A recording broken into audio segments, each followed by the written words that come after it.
Namaste. In today's clipping, I am going to make a small effort to explain to you the cost theory. Cost theory is very much part of the producer behavior theory. You have already understood the behavior of the producer as the production function theory, how the short run production function works, the difference between the short run and the long run production function, all this you have understood. So, as part of the cost theory, I want you to quickly remember some of the short run production function concepts. Yeah. So, the law of variable proportions or the LVP will very much be recollected over here so that you can understand the behavior of the short run cost curves. Right? So, in economics, the cost is understood as an aggregation of the variable cost and the fixed cost, right? So, in the short run, you know that there is going to be involvement of variable inputs and fixed inputs. There are two types of inputs, variable inputs and fixed inputs. So, aggregation of the variable inputs and the fixed inputs is very much required in the short run for production. Same way, variable and fixed inputs might result in variable cost and fixed cost in the short time period. So, we will be discussing about the variable cost and the fixed cost.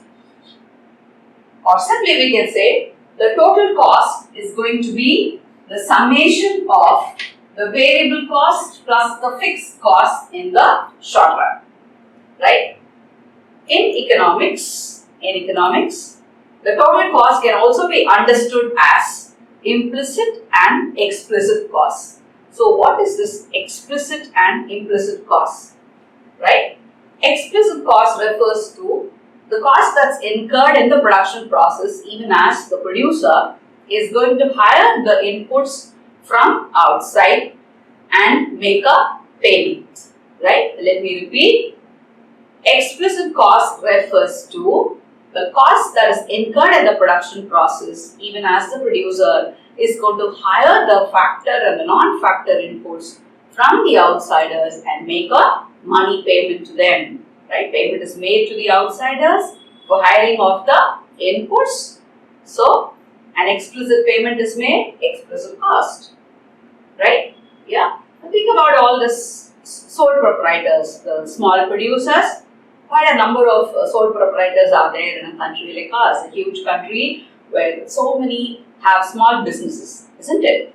So, these sole proprietors are very popular to be bringing in their own input in the process of production, right?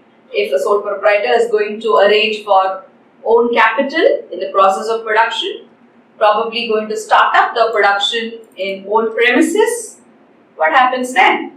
Inputs are arranged by the owner, isn't it? Yeah. So, how will that be accounted for? That will be accounted for as imputed cost or implicit cost. Yes. So, what is this imputed or implicit cost? The cost, the estimated cost rather, the estimated cost of the owner's inputs in one's own business. Yes. Now, let us look into examples for this implicit and explicit cost, right? So, total cost, what did I tell you? It is understood as variable cost plus fixed cost. We'll come to that. Total cost in economics is a combination of the explicit cost plus the implicit cost, right? So, explicit cost, we are about to discuss examples for explicit cost. If the producer is going to hire land or building, right, is going to hire labor, raw materials from outsiders and make a payment, then there is an explicit cost incurred in the process of production. Right? Whenever payment is going to be made to the outsiders, even as the factor inputs are going to be hired for the production process, that becomes explicit cost.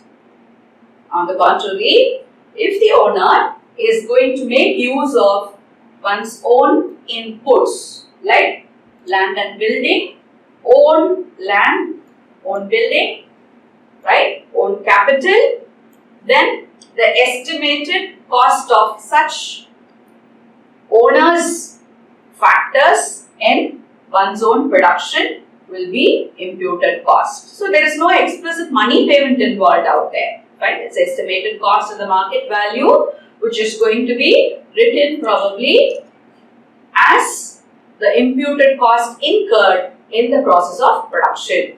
Alright, so the combination of such explicit and implicit costs in the production process will make up the total cost of production in the short term.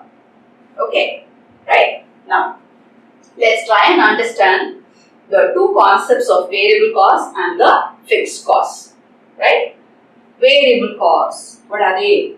Again, the very name tells you that such costs, they keep varying with the level of output. Costs that vary with the level of output can be simply called as a variable cost. Production process, more and more output should be produced. Probably that is the intention of the producers. Sales maximization or increasing the output. If that is going to be the objective, then more has to be produced. For producing more and more raw materials will be required, more laborers will be required, more power will be consumed. Alright? So what's happening here? More inputs are going to be required. Alright? So when more inputs are going to be hired in the production process, variable cost becomes higher. So we see that there is a direct relationship between the variable cost and the output. As more and more has to be produced, then more and more inputs are required. That means more variable costs will be incurred in the production process. Alright. So as the output increases, the variable cost that is incurred in the process of production also increases. There is a direct relationship between the two. Yes? Then, what about the fixed costs? Fixed costs are all those costs which are incurred in the production process in the purchase of the fixed inputs like land, building, machinery. While all such fixed inputs are going to be purchased, then there is a fixed expenditure incurred in the production process. Right? Now, what about that? When there is going to be an increase in the output, the fixed costs will remain constant or that will not change. Land and building, in the short run, it will remain the same. You have already understood that it's only in the very long time period there is going to be an increased scale of operation. A small producer might become a large one, right? Or a medium scale producer. The scale of operation is going to change only in the long run. So in the long run, maybe a larger premises will be there, a bigger installation will be there, and so on, isn't it? But here we are talking about the short run costs. We are talking about very much the short run costs. So in the short run, the fixed inputs and the variable inputs are going to be used in the process of production, and the cost of hiring the variable inputs will be the variable cost, and the cost that's incurred for hiring the fixed factors of production will be the fixed cost. So those costs, they don't change. Land building remains the same. It remains the same. So that's what you see here, right? Output might increase in the short run, but in the fixed cost, it remains the same. It does not change. It remains constant. Alright. Yeah. Now, let's try and understand the behavior of the variable cost, the fixed cost, and thereby the behavior of the total cost in the short run through a schedule. Shall we? Right? Now, output very much we require to understand the behavior of the variable cost. We are going to have the first column as the output column, and then the variable cost, and then the fixed cost. Then we would also understand the behavior of the total cost through these two What have you understood here? You've understood that total cost can be understood as a combination of the variable as well as the fixed cost. Or TC is nothing but the VC plus the FC, the total variable cost, plus the total fixed cost in the process of production will be the total cost, right? Now, output is 0. Production is yet to begin. No output yet. But still, presence of the fixed cost will very much be there. Even before one could start up with the production, premises has to be ready, land and building has to be acquired, right? So there is an expenditure on the fixed assets of the firm. Land has to be acquired or taken for lease. It has to be set right. Installation, it has to be either purchased or it has to be leased out again, right? So the fixed costs will be very much incurred even when there is 0 level of output. So at 0 level of output, the fixed costs will be very much incurred by the firm, right? So let's say the fixed cost incurred by the firm is 10 at 0 level of output, right? So what is this fixed cost once more? The cost that's incurred on the purchase of the fixed assets for the production process. So at 0 level of output, there is going to be the presence of fixed cost. What about variable cost? Variable costs will not be there.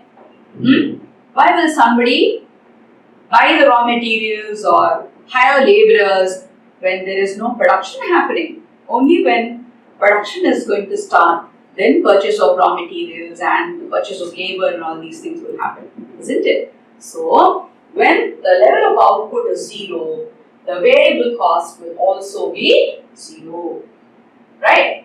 Then let's say the first unit of output is going to be produced. For simplicity's sake, let's increase the dosage of the output one after the other. Right, the units of output, let's increase it one after the other and try and understand the behavior of the variable cost and also the fixed cost thereupon.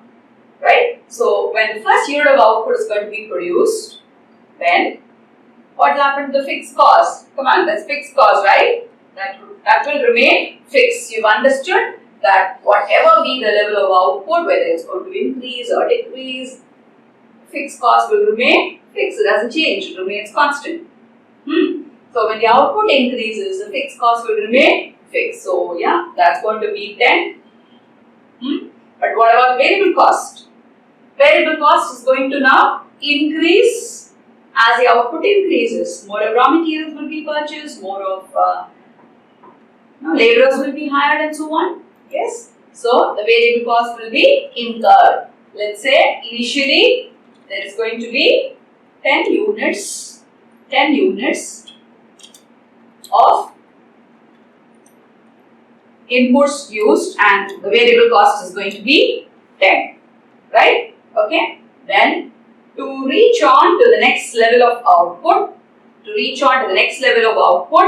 the fixed factor doesn't change, thereby the fixed cost will remain the same. What about the variable cost? Variable cost will increase. Now, this is exactly where I want you to recollect the short run production function. You have understood the 3 different phases, haven't you? The increasing returns phase, and then the decreasing returns phase, and then the negative returns phase. Yeah? Right. So, let me put it up over here. Initially, what's going to happen? The increasing returns phase. Till when? Till the full capacity utilization of the fixed asset. And then there is going to be the decreasing returns and then the negative returns. Alright? Yeah? So, if there is going to be increasing returns to factor, it means that the inputs are going to be very, very efficient. there is going to be a fantastic coordination of the fixed as well as the variable inputs, right? Perfect substitution of the variable inputs in the place of the fixed inputs. Everything is fine, fantastic. So that means with very little variable inputs, the stipulated output can be attained. What does that mean? The variable cost will increase, but then the variable cost will increase at a decreasing rate. Yes? When the firm is going to enjoy an increasing returns to factor, efficient production is happening. So with very little inputs, with very little additional inputs, the stipulated amount of output can be produced. So, till that full capacity utilization or till the full utilization of the fixed factor, the variable cost will be increasing at a decreasing rate. Fine? Yes? So you see that by 10 units this is increased. Now, to reach on to the next level of output, the variable cost will increase, but it will increase at a decreasing rate. So let's say it's going to increase by 8. Fine. So that means from 10 it is going to increase to 18. Alright? Fine. Then to reach on to the next level of output,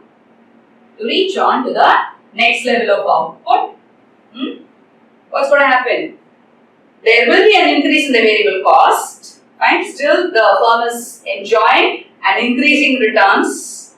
So even as a firm is enjoying increasing returns with lesser inputs, the stipulated output can be attained. Yes. So maybe by 5 the variable cost is going to increase. So how much will that be? Will that be 23? Yes. Fine. Right? And then what about the fixed costs? The fixed cost, again the very name tells you that's going to remain fixed. Okay. So that's going to be 10. Then the fourth unit of output, to reach on the fourth unit of output, maybe again there is going to be just 5 by 5 the variable cost is going to increase. You see that it's becoming constant. Initially it has increased by 10 and then it has increased by 8 and then by 5 and then again maybe by 5. Yes. So that's going to be 28. Alright. Let's say this fourth unit, the fourth unit of output is going to be the optimal output, that is without straining the fixed factor. Without straining the fixed factor, production is happening.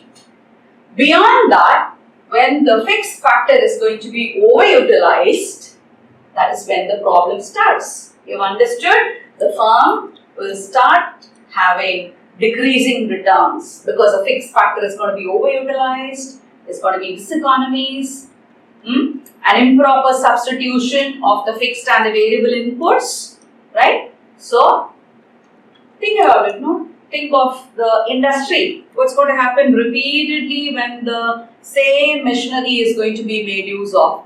Again and again, the same machinery is made use of. Okay? Beyond a certain limit, when the machinery is going to be overutilized, machinery starts breaking down, won't it? Yeah? Maybe you will have to replace the spare parts, right? You will have to undertake a repair. So what's happening? Inefficiency is creeping in, right? The same economies, the same efficiencies which were enjoyed by the firm, after a while it becomes a diseconomy. Inefficiencies will start creeping in. Productivity will become very, very low. So there will be decreasing returns. In terms of cost, think about it again. In terms of cost, now what did I just tell you? You will have to probably undertake a repair or replace. All that is going to increase the variable cost. Yes? So variable cost will start increasing now at an increasing rate. Fine? Initially, maybe just to hire the variable inputs for the process of production, the variable cost was incurred. But production was happening fantastic, increasing returns, and with very little inputs, you will be able to attain that stipulated output. But beyond the optimum output, when there is going to be overutilization of the fixed factor, then that is when the problem creeps in. So, more and more and more of the variable inputs will be required. Fine? Labor becomes, if it is going to be labor and capital, labor becomes an improper substitute in the place of the fixed factor. So, more and more laborers will be required. Right? So, variable cost starts shooting up at a very high rate. So, from now on, the variable cost will increase at an increasing rate. Okay? So, see, this is going to be the fifth unit of output. To attain the fifth unit of output, the variable costs will now jump up. That's what I said. Let's say maybe it will increase by 10 units. Look at this, by 10 and then by 8 and then by 5. It becomes constant. Now it is going to increase at an increasing rate. Fine. So 28 plus 10, that will be 38. And then let's say to reach on to the sixth unit of output, what will happen? Some more variable factors will be required and the variable cost will be increasing at an increasing rate. Maybe it will increase by 20. Fine, so let's say that's going to be 58. Meanwhile, what about the fixed cost? The fixed cost, as the very name tells you, will remain fixed. Whether it is going to be 0 or whether it's going to be 1, 2, 3, 4, how many ever units of output is going to be produced in the short time period. The fixed costs, they remain fixed. Right? Yeah? So, what do you see here? The variable costs, they are increasing at the diminishing rate when the firm is going to enjoy an increasing returns to factor in the short run. And after the fixed factor is overutilized or the full utilization of the fixed factor is crossed, right? When the firm is going to suffer a decreasing returns and a negative returns, that is when the variable cost will start increasing at an increasing rate. Fine, right? What about the total cost then? Let's see how the total cost is going to be. We've already said it's going to be combination of the variable cost and the fixed cost, right? The total variable cost plus the total fixed cost will make up the total cost in the process of production. So, at zero level of output, the total cost will also be a positive number because of the presence of the fixed cost. TC will be 10 at zero level of output, right? Though TVC is 0, TFC is very much there. So, TC will be 10, right? So, at zero level of output, the behavior of the total cost is going to be dependent only on the fixed cost. Thereafter, what's happening? Fixed cost is going to remain fixed, right? So, the behavior of the total cost will very much be dependent upon the behavior of the variable cost. And what about the variable cost? You see that the total variable cost is increasing initially at a decreasing rate and then at a constant rate, and then it increases at an increasing rate. So, the behavior of total cost will be exactly the same, right? Yeah. So, when output is 1, TBC plus TFC, 10 plus 10, the total cost will be 20. And when the output is 2, so then the total cost will be 18 plus 10, so that will be 28. Then when the output is 3, the total cost will be 23 plus 10, that will be 33. Then at 4, it would be 38.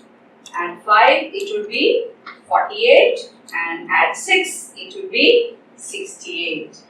Fine. So, this is how the total cost will change. Right. Now, more than the schedule, if you try and understand the concept of the variable cost, the fixed cost and the total cost through a diagram. It will become very, very clear to you, right? So, we'll try and do that, right? Now, what did I tell you? The behavior of the fixed cost. The behavior of the fixed cost will affect the total cost when the output is going to be 0. And as the output increases, it is the behavior of the total variable cost which will affect the behavior of the total cost. Yes? So, let's check it out through a diagram, right?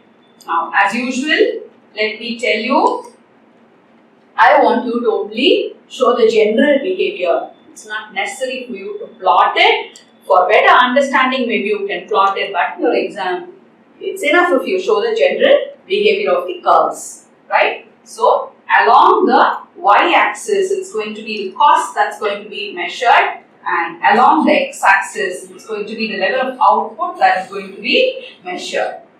Alright, now look at this. At 0 level of output, the total fixed cost is some positive amount, right? So, at 0 level of output, if this is going to be 10, right, the cost, what is this? This is going to be the fixed cost. And even as the output increases, 1, 2, 3, 4, 5, 6, that remains the same. At all the levels of the output, the fixed cost remains the same. So, you show that the total fixed cost will be a straight line parallel to the x-axis, indicating whatever be the level of output, whether it is 0, 1, 2, 3, whatever be the level of output, it remains the same. Fine. Total fixed cost curve will run parallel to your x-axis, indicating that it is something that is fixed at all the levels of output. And look at this, at 0 level of output also, it is a positive amount. Alright, now what about the total variable cost? When there is no output, no total variable cost. So we can as well begin the curve from the origin, and thereafter, the total variable cost continuously increases, isn't it? So, what about the total variable cost? Total variable cost is going to continuously increase 0, 1, 2, 3, 4, 5, 6. Okay, so we see that the total variable cost is also increasing. But what about the rate of increase? The rate at which the total variable cost increases is different. Initially, it increases at a decreasing rate, and then it increases at an increasing rate. What's the reason? The TVC initially increases at a decreasing rate and later at an increasing rate because of the LPP, or because of the law of variable proportions in operation. Since it is the short run production function, since the firm is going to enjoy increasing returns, diminishing returns and negative returns in the short run, to express that, the total variable cost is also expressed in this way. Fine. So, if the total variable cost is going to be shown through a diagram, you see that it could increase at the decreasing rate and then it starts increasing at an increasing rate. It will be an inverted S-shaped curve, right? The total variable cost curve will be an inverted S-shaped curve. You see this gentle increase and then a sharp increase. A gentle increase to indicate it is increasing at a decreasing rate and the firm is enjoying increasing returns to factor. After full capacity utilization, then the total variable cost starts increasing at an increasing rate, indicating that the firm is suffering a decreasing returns and negative returns. Alright, now it is precisely this behavior which is going to affect the total cost, right? So what about the total cost? Total cost, you see, at 0 level of output, it is a positive amount thanks to the fixed cost. Fixed cost is positive, so total cost will also be positive. After that, what's happening? As the level of output is increasing, total cost is also increasing. And what have you understood? The behavior is completely dependent upon the variable cost. Fine? So, this is increasing, see, by how much? How much is this increasing by? This is increasing by 10. This is increasing by 8. This is increasing by 5. Increasing by 5 again. What is this? Is it not the rate at which the TVC is increasing? Yeah. Right. Yeah. So the total cost behavior is very much dependent upon the total variable cost behavior. So starting from this particular point where the total fixed cost begins, from there on the total cost will increase at a decreasing rate and then will start increasing at an increasing rate. That will also be an inverted S-shaped curve. That will also be an inverted S-shaped curve. Right? So at all the levels of output, if you observe, the total cost curve will be above the total variable cost curve. Why? Because it is a combination of the fixed cost and the variable cost, isn't it? Yeah. So the total cost will lie above all, and where will it begin? It will begin from the y-axis exactly at the point where the fixed cost begins. And the behavior of the total cost is going to be very much dependent upon the variable cost and the fixed cost. At zero level of output, EC depends upon TFC. After that, when the output starts increasing, the TC will be dependent upon the TVC. And since the TVC is an inverted S-shaped curve indicating increase in decreasing rate, then increase in increasing rate, TC will also be an inverted S-shaped curve indicating increase in decreasing rate and increasing rate. Okay, so that's how the TC and the TVC are going to be. Now, what about this distance? The vertical distance between the total cost and the total variable cost, that will remain constant throughout. Why? Why is that so? Because this distance between the two is nothing but the total fixed cost. What am I saying? TC, you have understood that to be TVC plus TFC, isn't it? So I am saying difference between this and this. Yeah. So TC minus TVC, what will that be? TFC, right? So that is why the vertical distance between these two will remain the same throughout. Right? At all levels of output, these two will keep running parallelly. Both of them will be inverted S-shape. Fine? Okay? Right. So this is the concept of the total cost, total variable cost and the total fixed cost curve in the short run. So more than the totals, it is the averages and the marginals which matter to the entrepreneur. So in the next clipping, we would understand the behavior of the marginal cost curve, the average cost curve and the other curves. Right? Okay? Namaste.